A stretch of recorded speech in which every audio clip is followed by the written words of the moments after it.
আসসালামু আলাইকুম। প্রিয় দর্শক, সাবেক রাষ্ট্রপতি সদ্য সাবেক রাষ্ট্রপতি মোহাম্মদ শাহাবুদ্দিন তিনি আজকে বঙ্গভবন ছেড়ে চলে গেছেন। যেহেতু উনি সাবেক হয়েছেন, উনি আরও কয়েকদিন থাকতে পারতেন, কিন্তু গতকালকে পদত্যাগ করেছেন, আজকেই চলে গেছেন বঙ্গভবন ছেড়ে উনি গুলশানে নিজের যে ফ্ল্যাট আছে সেখানে উঠেছেন। এটা একটা খবর। পাশাপাশি আমরা গত দুদিন ধরে এই রাষ্ট্রপতির বিদায়ের পর কি হতে পারে, বিদায় কেন হলো, এগুলো তো আলোচনা হচ্ছিলই। বিদায়ের পর কি হতে পারে এটা নিয়ে নানাভাবে নানাজন আলোচনা করছেন। আপনারা জানেন, দীর্ঘদিন ধরে জামায়াতে ইসলামী এবং এনসিপি শাহাবুদ্দিন সাহেবের পদত্যাগের দাবিতে আন্দোলন করেছেন, তাকে বিদায় করতে হবে এরকম দাবি করেছেন। অন্তর্বর্তীকালীন সরকারের আমলে দাবি করেছেন, এবং বিএনপি সরকার যখন দায়িত্ব নিয়েছেন তখনও দাবি করেছেন, এবং সংসদের প্রথম অধিবেশনে যখন রাষ্ট্রপতি ভাষণ দিয়েছেন সেই ভাষণ তারা শুনবেন না বলে সেটা বয়কট করেছেন। তার মানে রাষ্ট্রপতিকে একটা মুহূর্ত সহ্য করার মতো ধৈর্য এবং মানসিকতা আমরা জামাতে ইসলাম এবং এনসিপির মধ্যে দেখিনি। সেক্ষেত্রে যখন নাকি রাষ্ট্রপতি বিদায় হয়ে গেলেন, পদত্যাগ করলেন, তখন তারা অবশ্যই উল্লসিত ছিলেন। এবং এনসিপির কোনো নেতাকে এমনও বলতে শুনলাম যে তারা বিএনপি সম্পর্কে বললেন যে বিএনপি সব কিছুই বোঝে, একটু পরে বোঝে, দেরিতে বোঝে। আবার কেউ কেউ বলতে শুরু করলেন যে বিএনপি পানি ঘোলা করে খেতে পছন্দ করে, কাজে একটু দেরিতে তাকে সরিয়ে দিল। দেখুন, আমি বরাবর যে কথাটা বলেছিলাম, আগেও বলতাম, এখনও বলি, যে একটা গণতান্ত্রিক প্রক্রিয়া, গণতন্ত্র কিন্তু একটা দলের উপর নির্ভর করে না। গণতন্ত্র একটা প্রতিষ্ঠান, একটা ইনস্টিটিউশন, একটা প্রাতিষ্ঠানিক চেহারা থাকে গণতন্ত্রের। নির্বাচিত যদি হন, যিনি রাষ্ট্রপতি নির্বাচিত হন, এই পদটা হলো নির্দলীয় পদ। কোনো দলীয় ব্যক্তি দল থেকে পদত্যাগ না করে রাষ্ট্রপতি হতে পারেন না। এটি হলো নিয়ম, যে আপনাকে আগে দল থেকে পদত্যাগ করতে হবে, যে আমি দলের সঙ্গে আমার কোনো সম্পর্ক নাই, তারপর উনি রাষ্ট্রপতি পদে দাঁড়াবেন এবং উনি রাষ্ট্রপতি নির্বাচিত হবেন, যে প্রক্রিয়ায় হয় সংসদ সদস্যদের ভোটে। কিন্তু যখন উনি রাষ্ট্রপতি হবেন তখন আর উনি কোনো দলের থাকবেন না, উনি পুরো দেশের হবেন, পুরো জনগণের হবেন। রাষ্ট্রপতি কিন্তু সরকারের অংশ নয়, বাট রাষ্ট্রপতি অ্যাবাভ দ্য গভর্নমেন্ট। রাষ্ট্রপতির পদটা সরকারের উপরের পদ, সরকারি কোনো পদ না কিন্তু এটা। তো যে কারণে রাষ্ট্রের সর্বোচ্চ ব্যক্তি যিনি হবেন, উনি কোনো দলের প্রতি অনুগত থাকবেন না, উনি কোনো সরকারের প্রতিও অনুগত থাকবেন না। এটাই হলো তাত্ত্বিক অবস্থান। কাগজে কলমে এভাবে রাষ্ট্রপতির পদটাকে নির্ধারণ করা হয়। তো রাষ্ট্রপতি যিনি হবেন তিনি সেরকমই থাকবেন। কিন্তু সেটা কি সম্ভব হয় আমাদের দেশে? হয় না। আমরা বারবার দেখেছি যে রাষ্ট্রপতি পদটাকে নানাভাবে অপদস্থ করা হয়, রাষ্ট্রপতিকে নিয়ে নানা রকম কথাবার্তা বলে। রাষ্ট্রপতি পদটাকে এতটাই গুরুত্ব দেওয়া হয় সংবিধান অনুযায়ী সবসময়।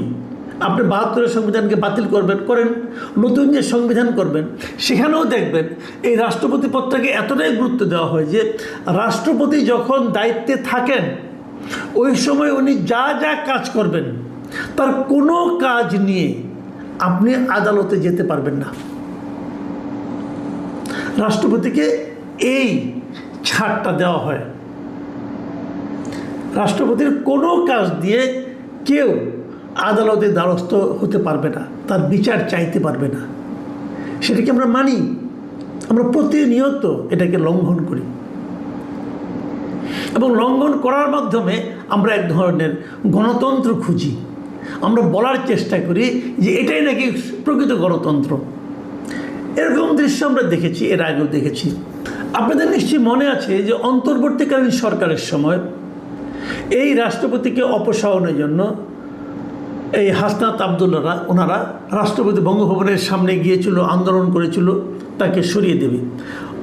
অভিযোগ ছিল উনি স্বৈরাচারের, ফ্যাসিস্টের দোসর এই হিসাবে। হতেও পারে, অবশ্যই উনি শেখ হাসিনার সরকার দ্বারাই নির্বাচিত ছিলেন, শেখ হাসিনার পক্ষের লোকই ছিলেন। কিন্তু একটা কথা মাথায় রাখবেন, অন্তর্বর্তীকালীন সরকার কিন্তু নিজেদেরকে সবসময় দাবি করত যে তারা একটা সাংবিধানিক সরকার, তারা সংবিধান অনুযায়ী চলছে। এখন এই সাংবিধানিক সরকারের যাত্রাকে অব্যাহত রাখার জন্য যদি রাষ্ট্রপতির সহযোগিতা না পাওয়া যেত তাহলে কিন্তু আসলে সমস্যা হতো। যেমন ধরুন শেখ হাসিনার বিদায়, উনি পদত্যাগ করেছেন কি করেননি, সংসদ ভেঙে দেওয়া, নতুন করে একটা অন্তর্বর্তীকালীন সরকার গঠন করা, এই সবই কিন্তু রাষ্ট্রপতির হাত দিয়ে হয়েছে। এবং তারপরে যে নির্বাচনটা হলো, এই নির্বাচন করা এবং তার আগে অন্তর্বর্তীকালীন সরকারের আমলে 133টা অধ্যাদেশ জারি করা, এই সবগুলি কিন্তু রাষ্ট্রপতির দ্বারা হয়েছে অথবা রাষ্ট্রপতির নামে হয়েছে। তো এইগুলি কোনোটা করার ক্ষেত্রেই কিন্তু উনি অন্তর্বর্তীকালীন সরকারের কোনো সিদ্ধান্তে উনি কিন্তু কোনো ধরনের বিরোধিতা করেননি। করলে পারতেন, অন্ততপক্ষে ডিলেতে করতে পারতেন, উনি কিছুই করেননি, সবগুলি মেনে নিয়েছেন এবং নির্বাচন হতে দিয়েছেন। নির্বাচনের পর নতুন সরকারকে শপথ নেওয়ানো এবং সংসদ শুরু করে দেওয়া, এই সবগুলি কাজ উনি যখন যে সরকার ছিল তাদের মতো করেই করেছেন। তার মানে সংবিধানে রাষ্ট্রপতিকে যে দায়িত্বটা দেওয়া হয়েছে যে উনি প্রধানমন্ত্রীর পরামর্শ অনুযায়ী সব কাজ করবেন, উনি তাই করেছেন। প্রধানমন্ত্রী অথবা প্রধান উপদেষ্টা ওদের পরামর্শ অনুযায়ী উনি সব কাজ করেছেন। তাহলে বিরোধটা কোথায়, কোন জায়গাটা করেননি? কেন ওনার উপর আপনারা ক্ষিপ্ত হলেন? ক্ষিপ্ত হলেন এ কারণে যে উনি হাসিনার আমলে রাষ্ট্রপতি নির্বাচিত হয়েছিলেন। এটা হতে পারে, উনি বলতে পারতেন, হয়তো বলা হচ্ছে যখন শেখ হাসিনা আপনার জুলাইয়ে আন্দোলনের সময় নির্বিচারে হত্যা করেছে, সেই সময় উনি কেন বাধা দেননি? কিন্তু প্রশ্ন হলো, ওনার কি বাধা দেওয়ার মতো কোনো সাংবিধানিক ক্ষমতা ছিল কি না? এটা ভাবুন আপনারা। অনেকেরই ছিল না। যিনি আইজিপি ওনার কি ছিল, যিনি পুলিশের কনস্টেবল তার কি ছিল? এগুলো কিন্তু আলাদা আলাদা করে ধরলে আপনি অনেক কিছু ধরতে পারেন, কিন্তু সব মিলিয়ে যদি ধরেন তাহলে কার হাতে কতটুকু ক্ষমতা ছিল ওই সময়? যাক, তারপরেও আমরা তো দেখছি যে স্বৈরাচারের দোষর নাম দিয়ে অনেকের নামে মামলা হচ্ছে, অনেক সাংবাদিকের নামে মামলা হচ্ছে, অনেক বুদ্ধিজীবীর নামে মামলা হয়েছে, অনেক শিক্ষাবিদের নামে মামলা হয়েছে, অনেক শিল্পী সাহিত্যিকের নামে মামলা হয়েছে যে তারা নাকি হাসিনাকে উৎসাহ দিয়েছে এই অপকর্মগুলি করার জন্য। শেষ পর্যন্ত এগুলো ধোপে কতটুকু টিকবে আমি জানি না। এখন আমরা শুনছি যে রাষ্ট্রপতির নামেও নাকি সেরকমভাবে মামলা হবে। কারণ প্রশ্ন হচ্ছে সেই মামলাগুলো কতটুকু গ্রহণযোগ্য হবে? ওই যে আমি একটু আগে বললাম যে যতদিন উনি রাষ্ট্রপতি থাকবেন ওই সময়ে উনি যা যা কিছু করবেন সে ব্যাপারে আপনি কোনো আদালতের দ্বারস্থ হতে পারবেন না। এটা আমাদের সংবিধানের 51 অনুচ্ছেদে এই জিনিসটা স্পষ্ট করে বলা আছে। আপনারা যদি খুঁজেন যে 51 অনুচ্ছেদে আসলে কি আছে, সেখানে আপনারা দেখবেন এই জিনিসটাই। সেখানে স্পষ্ট করে বলা হয়েছে যে রাষ্ট্রপতি যখন তার কার্যভার পালনকালে বা কার্যভার পালনের উদ্দেশ্যে সম্পাদিত বা সম্পাদন করিয়াছেন বলিয়া অভিপ্রেত কোনো কার্য সম্পর্কে কোনো আদালতের নিকট জবাবদিহি করিতে বাধ্য হইবেন না। মানে যখন উনি রাষ্ট্রপতি ছিলেন এই সময়ের কোনো কাজ নিয়ে আপনি তাকে প্রশ্ন করতে পারবেন না। তাহলে ওনাকে আপনি দোষরটা বলবেন কীভাবে? রাষ্ট্রপতি হওয়ার আগের কাজ দিয়ে হতে পারে, সেটাও হতে পারে। রাষ্ট্রপতি হওয়ার আগে উনি যা কাজ করেছেন সেটা নিয়ে আপনি অবশ্যই মামলা করতে পারেন। তাহলে সেটা এতদিনও তো করতে পারতেন, এতদিন তো করেননি। তো যাই হোক, এখন কী হবে?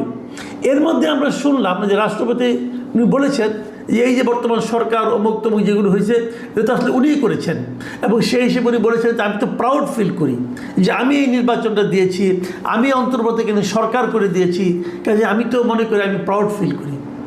তো উনি আসলে প্রাউড ফিল করতে পারেন কিনা সেটা নিয়েও কিন্তু নানা ধরনের বিতর্ক তৈরি হতে পারে। কিন্তু আমরা বাস্তবতা যেটা, আমি বাস্তবতায় একটু ফিরে আসি তারপরে বলি আপনাদেরকে। বাস্তবতাটা হলো ওনাকে পদত্যাগ করতে হয়েছে। উনি যাদেরকে নির্বাচন দিয়েছেন, নির্বাচনের মধ্যে যারা নির্বাচিত হয়েছেন তাদের সঙ্গেও কিন্তু 5 মাস ছিলেন। বিএনপির সঙ্গে 5 মাস বিএনপির মতো করেই ছিলেন। মানে বিএনপির একজন রাষ্ট্রপতি হলে, বিএনপি যদি দলীয় কোনো লোককে রাষ্ট্রপতি নির্বাচন করতেন তাহলে তিনি যে আচরণটা করতেন, আমার ধারণা শাহাবুদ্দিন সাহেব তার চেয়েও বেশি কিছু করে বিএনপির নিকটস্থ হওয়ার জন্য চেষ্টাও করেছেন। কিন্তু তাতেও শেষ রক্ষা হয়নি, ওনাকে চলে যেতে হচ্ছে। এবং এতেও অনেকে অবাক হননি, আমি নিজেও অবাক হইনি।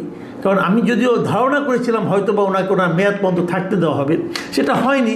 এতে আমি অবাক হইনি কেন? এই কারণে আমি বলি আপনাদেরকে, বাংলাদেশের ইতিহাসে এ পর্যন্ত যত রাষ্ট্রপতি হয়েছে, মেয়াদ পূর্ণ করতে না দেওয়ার ইতিহাস কিন্তু বিএনপির বেশি। আমাদের অনেক রাষ্ট্রপতি যারা মেয়াদ পূর্ণ করতে পারেননি, তারা কেউ নিহত হয়েছেন অথবা অভ্যুত্থানের মাধ্যমে গেছেন। আমি আপনাদের যদি উদাহরণ দিয়ে বলি, আমি আপনাদের কয়েকজন রাষ্ট্রপতির কথা বলি, তাহলে আপনারা ব্যাপারটা আরও ক্লিয়ারলি বুঝতে পারবেন। যেমন ধরুন, আমরা ধরি একদম প্রথম থেকে, আমাদের প্রথম রাষ্ট্রপতি ছিলেন কে? বঙ্গবন্ধু শেখ মুজিবুর রহমান। উনি প্রথম এক দফা ছিলেন 71 এপ্রিলে যে মুজিবনগর সরকারের আমল থেকে শুরু করে 72 জানুয়ারি পর্যন্ত, মাত্র 1 বছরের মতো ছিলেন, 1 বছর 2 মাসের মতো। তারপরে আপনার 1 বছর না, 8 মাসের মতো ছিলেন, 8 মাস 26 দিন ছিলেন। তারপরে তো উনি দেশে আসলেন, এসে উনি আরেকজন রাষ্ট্রপতি বানালেন, আবু সাইদ চৌধুরীকে বানাইলেন। এর আগে সৈয়দ নজরুল ইসলামও কিন্তু কিছুদিন রাষ্ট্রপতি ছিলেন, ভারপ্রাপ্ত রাষ্ট্রপতি ছিলেন। উনিও কিন্তু ওনার মেয়াদ পূর্ণ করতে পারেননি। আমাদের দেশের রাষ্ট্রপতি মেয়াদ হলো 5 বছর। আবু সাইদ চৌধুরী তিনিও পূরণ করতে পারেন, তিনি 1 বছর 11 মাস 12 দিন ছিলেন। তারপরে এসেছিলেন মোহাম্মদুল্লাহ, এক ভদ্রলোক ছিলেন, এক অদ্ভুত লোক। একে নিয়ে বলতে গেলে আলাদা একটা এপিসোডই করা যায় যে কেমন রাষ্ট্রপতি ছিলেন। উনি রাষ্ট্রপতি থেকে চলে যাওয়ার পরে এমপি ইলেকশনও করেছিলেন। যাই হোক, উনি ছিলেন মাত্র 1 বছর 1 মাস 1 দিন। তারপরে আবার যে 75 জানুয়ারিতে আবার বঙ্গবন্ধু শেখ মুজিবুর রহমান রাষ্ট্রপতি হয়েছিলেন, উনি ছিলেন মাত্র 6 মাস 21 দিন। তারপরে তো উনি নিহত হইলেন। তার মানে উনিও কিন্তু ওনার মেয়াদ পূর্ণ করতে পারেননি। তারপরে রাষ্ট্রপতি হয়েছিলেন খন্দকার মোস্তাক আহমেদ, ওই 75-এ 15 আগস্ট থেকে শুরু করে উনি 6 নভেম্বর পর্যন্ত ছিলেন। তারপর তাকে পদচ্যুত করা হয়। খন্দকার মোস্তাক আহমেদ ছিলেন মাত্র 2 মাস 22 দিন। এরপরে জিয়াউর রহমান যখন ক্ষমতায় আসলেন, তখন উনি রাষ্ট্রপতির ক্ষমতায়, মানে উনি প্রথম প্রধান সামরিক আইন প্রশাসক ছিলেন। তো ওই সময় রাষ্ট্রপতি বানানো হয় আবু সাদত মোহাম্মদ সাইমকে, বিচারপতি ছিলেন। উনি ছিলেন 1 বছর 5 মাস 15 দিন। তারপর তাকে সরিয়ে দিয়ে জিয়াউর রহমান নিজেই রাষ্ট্রপতি হন। এবং জিয়াউর রহমান প্রথম দফায় রাষ্ট্রপতি হন সামরিক উর্দি পরে। তখন উনি 1977-এ 21 এপ্রিল থেকে 78-এ 12 জুন পর্যন্ত ছিলেন, মানে 1 বছরের সামান্য বেশি। আবার তারপরে দ্বিতীয় দফায় নির্বাচিত হিসাবে উনি 1978-এর জুন থেকে 81 সালের 30 মে পর্যন্ত ছিলেন, মৃত্যুর আগ পর্যন্ত। এখন সেখানে হলো আপনার 3 বছরের মতো। তার মানে উনিও কিন্তু ওনার মেয়াদ পূর্ণ করতে পারেননি। জিয়াউর রহমানের মৃত্যুর পর রাষ্ট্রপতি হন আব্দুল সাত্তার। এই সাত্তার সাহেব 1 বছর পূর্ণ করতে পারেননি, উনি 9 মাস 24 দিন ছিলেন। তারপর তো এরশাদ সাহেব সেটা ক্ষমতা দখল করলেন। এরশাদ সাহেব ক্ষমতা দখল করে রাষ্ট্রপতি বানালেন আফম আহসানুদ্দিন চৌধুরীকে, উনিও বিচারপতি ছিলেন। উনি ছিলেন মাত্র 1 বছর 8 মাস 13 দিন। তারপর তাকে সরিয়ে দিয়ে এরশাদ সাহেব দায়িত্ব নিলেন। এরশাদ সাহেব তখন দায়িত্ব নিয়ে প্রথম দফায় উনি ছিলেন 3 বছরের মতো, 3 বছরের একটু কম। তারপরে নির্বাচিত হলেন, প্রথম তো সামরিক উর্দি পরে রাষ্ট্রপতি হয়েছেন। তারপরে উনি নির্বাচিত হলেন, হয়ে এবার 1986 সালের অক্টোবর থেকে 1990 সালের ডিসেম্বর পর্যন্ত ছিলেন, মানে 4 বছরের মতো ছিলেন। তার মানে উনিও কিন্তু শেষে মেয়াদ পূর্ণ করতে পারেন নাই। গণ অভ্যুত্থানে ওনার পতন ঘটেছিল। এরপর রাষ্ট্রপতি ছিল অল্প দিনের জন্য শাহাবুদ্দিন আহমেদ, অন্তর্বর্তীকালীন সরকার, ওটা বাদ রাখলাম। তারপরে বিএনপি ক্ষমতায় আসার পর রাষ্ট্রপতি হলেন আব্দুর রহমান বিশ্বাস। এই ভদ্রলোক প্রথমবারের মতো পূর্ণ মেয়াদে তার দায়িত্ব পালন করতে পেরেছেন।